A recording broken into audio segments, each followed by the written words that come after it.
굉장히 충격적인 소식으로 시작을 할 수밖에 없을 것 같아요. 바로 이제 이주영 검사가 어제 대장동 그 주사 검사였는데 극단적인 시도를 해서 병원에 입원해 있다. 그런 소식들 여러분 아마 들으셨을 겁니다. 그래서 제가 이제 그 이면을 속속들이 취재를 했습니다. 먼저 이 소식이 저희도 굉장히 좀 충격을 받았어요. 깜짝 놀랐고 이거는 그 수사받고 있는 피의자, 물론 수사받고 있는 피의자가 그런 선택을 했다는 것도 굉장히 충격적이지만은 검사가 피의자를 수사하는 검사가 국정조사를 앞두고 그렇게 극단적인 선택을 시도를 해서 지금 이제 병원에 입원을 해 있다고 그 소식을 어제 저희도 연합뉴스 보도를 통해서 알았었거든요. 그래서 막 계속 사실 확인하고 저희도 굉장히 좀 많이 분주하고 좀 충격적이기도 했었습니다.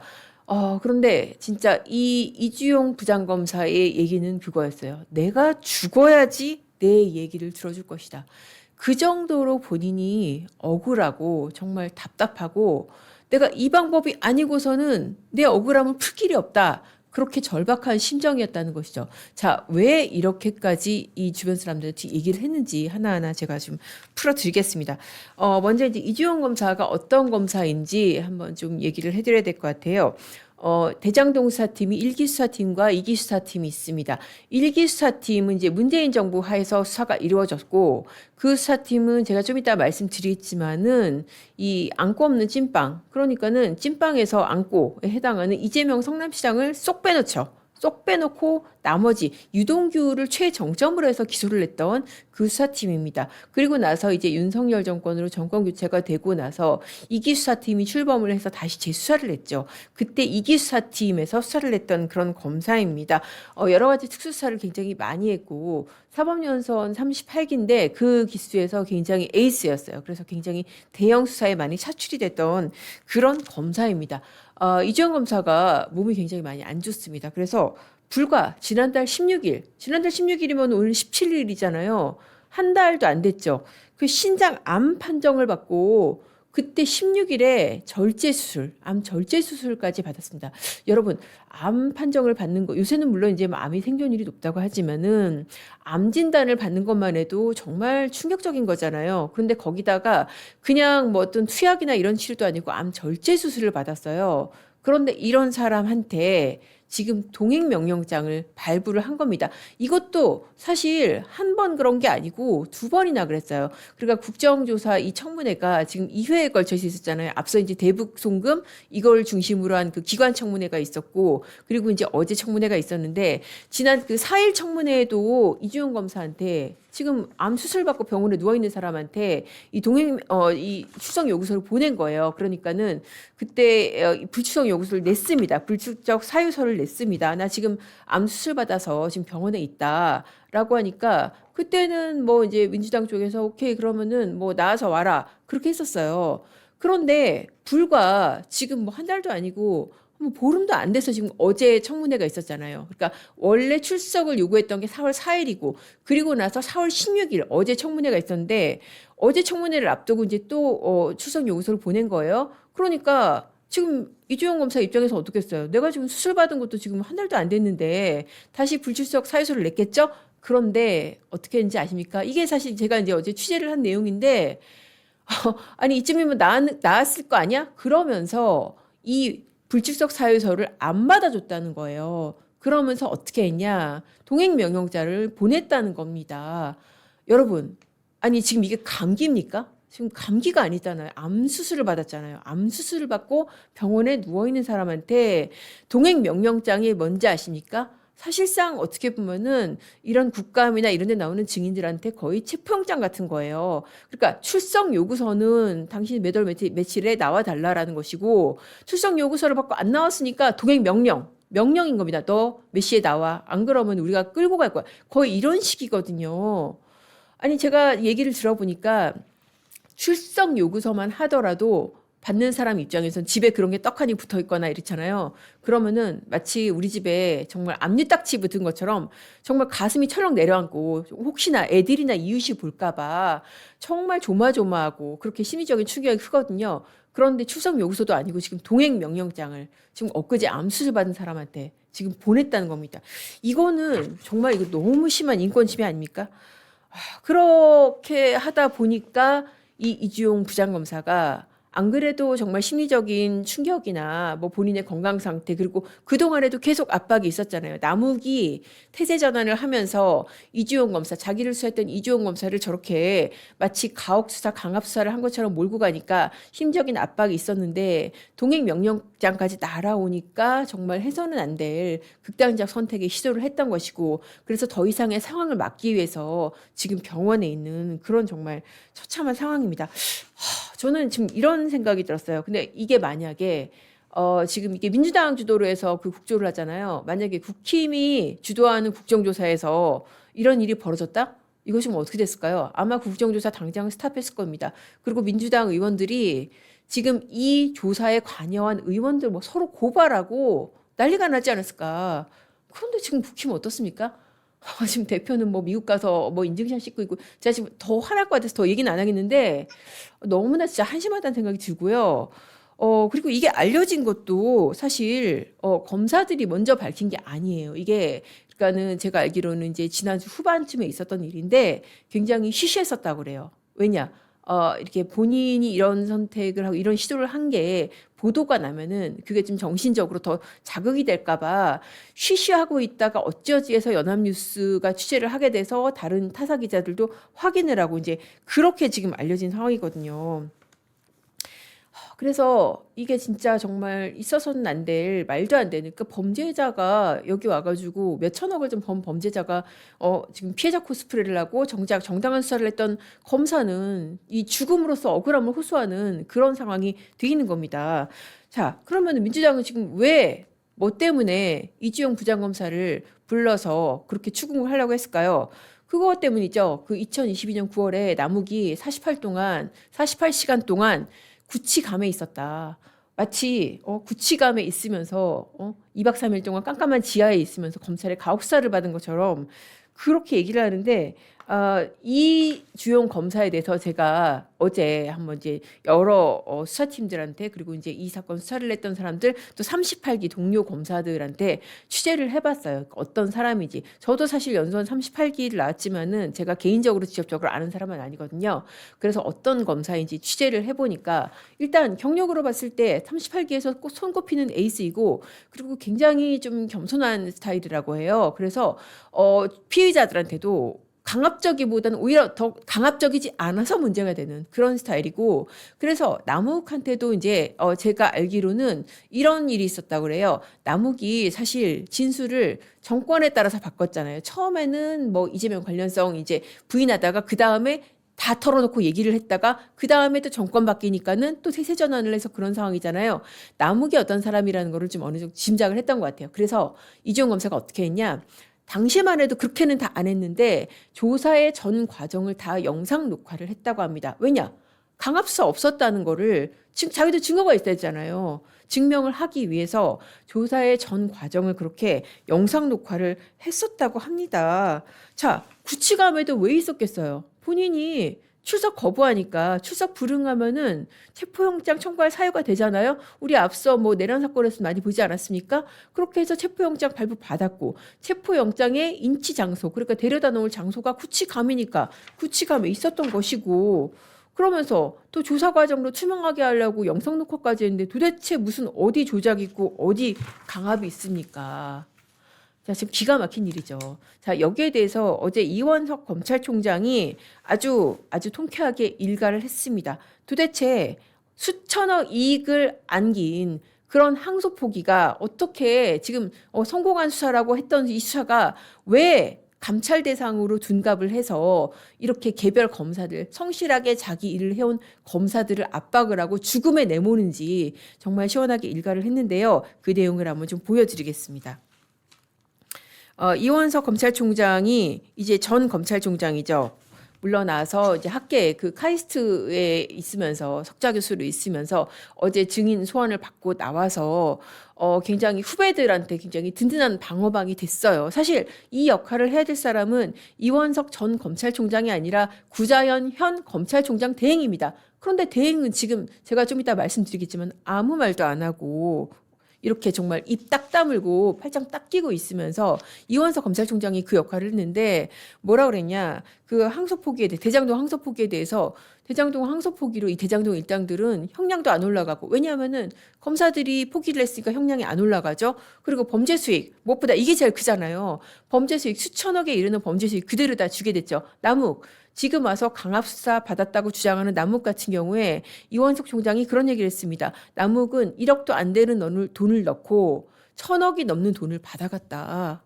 이만큼 이익을 주는 게 어딨냐. 그렇죠. 이건 정말 부당이익이죠. 이게 누구 때문에 가능했습니까? 바로 성남시 때문에. 당시 성남시장 누구였습니까? 이재명 성남시장이었죠. 이재명 성남시가 설계한 이 사업 구조 때문에 그러니까 초과 이익을 환수를 해야 되는데 안 했기 때문에 안 하는 구조로 업자들이 원하는 구조로 사업 설계를 했기 때문에 지금 이런 결과가 온 거 아닙니까? 거기에 대해서 항소도 안 해가지고 이 사람들의 이익을 그대로 굳혀준 것이죠. 자, 항소포기 때문에 그때 비판이 굉장히 많으니까 정성호 장관이 뭐라고 했습니까? 아, 이 사건은 성공한 수사입니다. 성공한 수사고 성공한 재판입니다. 왜 성공한 수사라고 그랬냐면은 그때 당시에 논리는 그거였어요. 그러니까는 유동규에 대해서 징역 6년 구형했는데 7년 나왔지 않냐. 구형보다 많이 나오면 성공한 수사 아니냐. 이러면서 이렇게 성공한 수사고 재판인데 굳이 항소할 필요가 있냐. 라고 어쨌든 그때 당시에는 성공한 수사라고 추워 세웠단 말입니다. 그런데 지금 어떻게 하고 있어요? 수사가 조작됐다. 그리고 수사 과정에 문제 있다. 이러고 감찰 지시했잖아요. 9명 감찰에 넘긴다고 지금 법무부에서 그러고 있잖아요. 왜? 민주당이 감찰 의뢰했다고. 이거를 어제 이원석 전 총장이 지적을 한 겁니다. 자, 성공한 수사라던 대장동이 감찰 지시할 만큼 이렇게 실패한 수사 재판으로 뒤집혔다. 나 이거 납득 못하겠다. 자, 그리고 여기에 대해서 또 대장동 사건의 핵심을 또 하나 짚었습니다. 뭐냐? 대장동 사건이 어디서 시작됐다? 문재인 정부에서 시작된 넘어온 것이다. 이거 저도 생생하게 기억을 납니다. 이게 사실 어디에서 처음 보도를 했냐면 동아일보에서 처음 보도를 했는데 이 소스가 그러니까는 문재인 정부 그러니까 친문 세력이었고 그때 친문과 친명이 경합을 벌이고 있고 이제 친문의 대표 주자가 이낙연 당시 이낙연 캠프 그쪽에서 뭐 경기 신문에서 이렇게 보도가 나오면서 화천대유라는 게 부각이 되고 야 이렇게 정말 말도 안 되는 폭리를 취한 사건이 있었어? 이게 도대체 어떻게 가능했는데 이러면서 언론 보도가 이루어지고 수사가 시작된 거예요. 그러니까 이게 뭐 여러분들 아시는 분 아시겠지만은 대장동 개발 비리라는 게 야당이 제보하고 그런 게 아니에요. 그러니까 지금도 어마무시하게 싸움이 벌어지고 있지만은 친문과 친명의 암투 그 사이에서 이 터진 게 대장동 개발 비리란 말입니다. 그런데 도대체 문재인 정부에서 시작된 수사가 이렇게 어쨌든 결론을 맺고 이 와중에 어쨌든 대통령이 당선이 돼서 중단이 돼 있는데 이거 책임을 져야 된다는 문재인 정부 검찰이나 문재인 정부에서 책임을 져야지 지금 왜 M1 검사들이 자기 일을 한 검사들이 죽음으로써 억울함을 호소할 정도로 왜 이런 상황까지 와 있는 것입니까? 그러니까 참 이게 정말 범죄자가 증인으로 남욱이 와가지고 1억 넣고 1,000억 넘게 받아간 범죄자가 증인으로 와서 나 억울해요. 그러면서 지금 공봉숙 검사가 이제 이런 글을 썼더라고요. 굉장히 지금 시원하게 잘 짚었는데 정말 부정부패로 천문학적인 이익을 취한 범죄자가 적법하게 체포영장을 집행받고도 구치감에 있으면서 너무 춥고 무서웠어요. 검사가 제 배를 가른다고 했어요라고 징징거리고 아니 검사가 어디 지하 감옥에서 가둬두고 고문해서 자백을 받은 것처럼 그렇게 호들갑을 떨고 지금 검사들을 잡아먹으려고 하고 있는 것이죠. 누가? 당시에 그러니까 피해자의 변호인이었던 지금은 여당 의원이 된 사람들이 지금 그러고 있는 것입니다. 이거 굉장히 이해충돌이죠. 그러니까 어제 이원석 총장이 그런 얘기 됐잖아요. 누구도 자기 자신의 사건의 재판관이 될 수 없다. 그런데 당시에 피해자의 변호사였던 사람들이 국회의원 배지를 달고 와가지고 소리를 지르면서 거기에 대해서 항변하는 검사들한테 지금 어디서 큰 소리예요? 국회 모독죄예요! 라고 하면서 억압을 하지 않았습니까? 강백신 검사 여기에 대해서 항변하고 본인에 대해서 본인 이 사건의 전말에 대해서 얘기를 하려고 그러니까 지금 어디서 소리를 지르는 거야? 라면서 국회 모독죄로 고발을 한다고 하는데 국민 모독죄 아닙니까? 자기네들이 그 권한이 어디서 와요? 아니 국민이 뽑아줬으니까. 물론 저는 그 국민이 아닙니다. 국민이 뽑아줬으니까 그 자리에 앉아 있는 건데 거기에 대해서 공직자가 자기의 정당한 직무를 수행한 공직자가 이 사안의 자초지종을 설명하려는데 거기에 대해서 막 소리를 지르고 거기에 대해서 항변하는 공직자한테 국회 모독죄로 고발을 한다고 하는데 이거 한번 보겠습니다. 정말 국회 모독죄로 고발을 한지 저는 만약에 고발을 한다면 이건 정말 무고라고 생각을 합니다.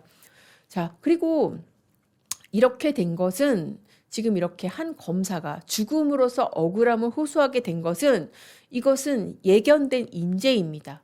누가 예견을 했냐? 우리 판일기에도 나오고 요즘은 정말 많은 각광을 받고 있죠. 박상용 검사가 3월 20일에 검사 게시판에 이런 글을 썼습니다. 총장 대행, 구자연 총장 대행한테 뭐라 그랬냐?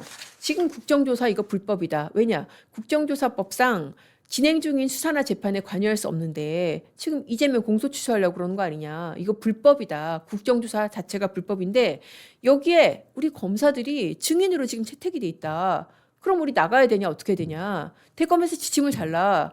그거예요. 그렇게 해야 되지 않습니까? 사실 검사들이 무슨 개인 비위로 누구한테 뇌물 받거나 그렇게 해가지고 지금 증인 신청된 게 아니잖아요. 직무 수행하다가 이렇게 증인 신청이 됐으면은 대검에서 지침을 줘야 됩니다. 자, 이거 나가지 마. 아니면은 대검 총장이 나가가지고 이거는 직무상 수행한 것이고 수사 재판이 진행 중이니까 답할 수 없습니다. 그렇게 해야 되는데 자 이렇게 해달라고 지금 박상영 검사가 3월 20일 날 올렸어요. 그러면서 지금 현재 검찰의 입장을 결정할 권한과 의무를 가지고 계신 구자연 대행님께서 검사로서의 양심과 용기를 기대하고 이걸 명시적으로 지휘를 해달라. 출석 여부를 명시적으로 지휘를 해달라라고 올렸습니다. 자, 그런데 구자연 어떻게 했다? 씹었다. 묵묵부답.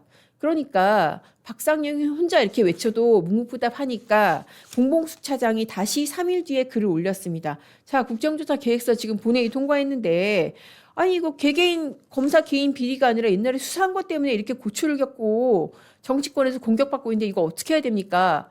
라고 다시 한번 올렸습니다. 그런데 역시 마찬가지로 묵묵부답. 그러다가 이번 사고가 터진 겁니다. 이거 어떻습니까?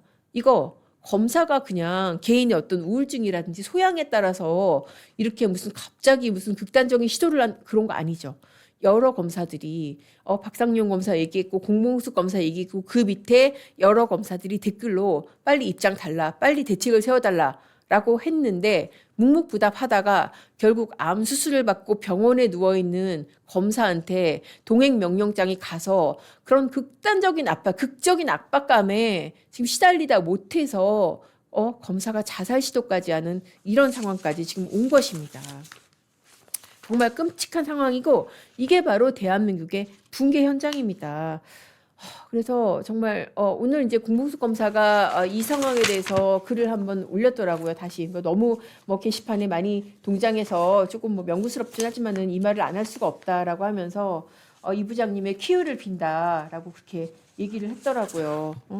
지금 도대체 이렇게 대북송금이건 대장동이건 조작기소, 진술회유 주장하는데 밝혀지게 뭐가 있냐.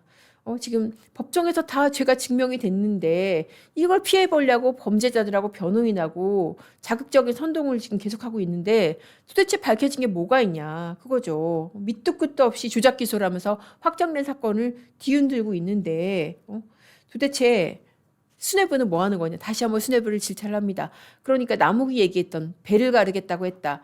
이거 제가 말씀드렸죠. 배를 가르겠다는 너 지금 다 배를 가를 거야. 이렇게 협박한 겁니까? 아니잖아요.